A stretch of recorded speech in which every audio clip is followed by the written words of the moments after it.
Living together ఇకపై కఠినతరం. ఉత్తరాఖండ్ సర్కార్ కొత్త నిబంధనలు.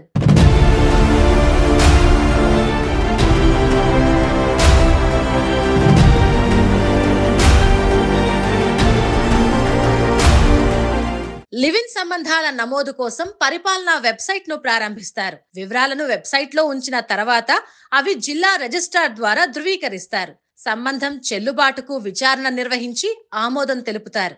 రిజిస్ట్రార్డ్ లివ్ ఇన్ రిలేషన్షిప్ రద్దుకు నిబంధనలు కఠినంగా అమలు చేస్తారు. ఏదైనా సంబంధం రద్దుకు జంట రాతపూర్వక ప్రకటనను సమర్పించాలి. సంబంధాన్ని రద్దు చేసుకోవడానికి ఇచ్చిన కారణాలు అనుమానాస్పదమైనవి లేదా తప్పు అని రిజిస్ట్రార్ భావిస్తే అది పోలీస్ విచారణకు దారితీయొచ్చు.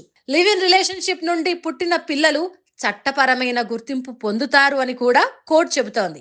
ఏ బిడ్డను కూడా చట్ట విరుద్ధమని చెప్పరాదు.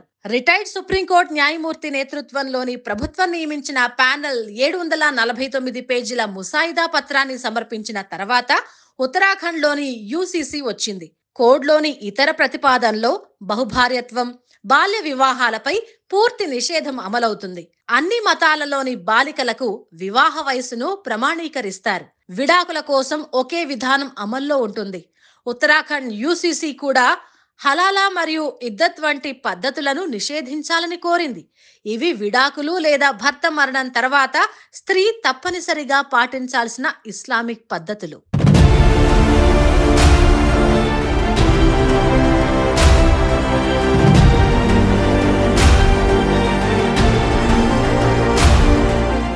దేశవ్యాప్తంగా పెళ్లి పెటాకులు లేకుండా ఇష్టానుసారంగా లివింగ్ టుగెదర్ ఉంటున్నోళ్లకు ఇక రోజులు చెల్లినట్టుగా కనిపిస్తోంది. యూనిఫామ్ సివిల్ కోడ్ అంటూ బీజేపీ పాలిత ఉత్తరాఖండ్ రాష్ట్రం తీసుకొచ్చిన చట్టం ఇప్పుడు ఇష్టారాజ్యంగా అమ్మాయిలు అబ్బాయిలు కలిసి ఉండటం నేరం కాబోతోంది.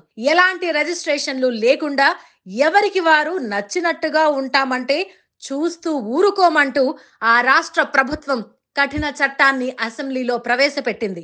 ఉత్తరాఖండ్ ముఖ్యమంత్రి పుష్కర్ సింగ్ ధామి మంగళవారం శాసనసభలో ప్రతిపాదించిన యూనిఫామ్ సివిల్ కోడ్ బిల్లులో సంచలనాలున్నాయి. వివాహం, విడాకులు, వారసత్వాలు, లివ్ ఇన్ సంబంధాలకు సంబంధించి కఠిన చట్టాలను ప్రతిపాదించారు.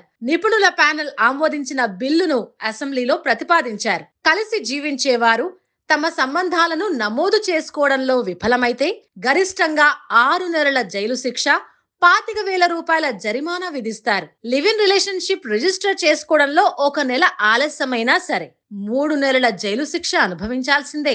21 ఏళ్లలోపు జంటలు కలిసి జీవించాలనుకుంటే తల్లిదండ్రుల అనుమతి అవసరం. ప్రజా విధానానికి, నైతికతకు విరుద్ధంగా కలిసి జీవిస్తే వారి సంబంధాలను రిజిస్టర్ చేయరు.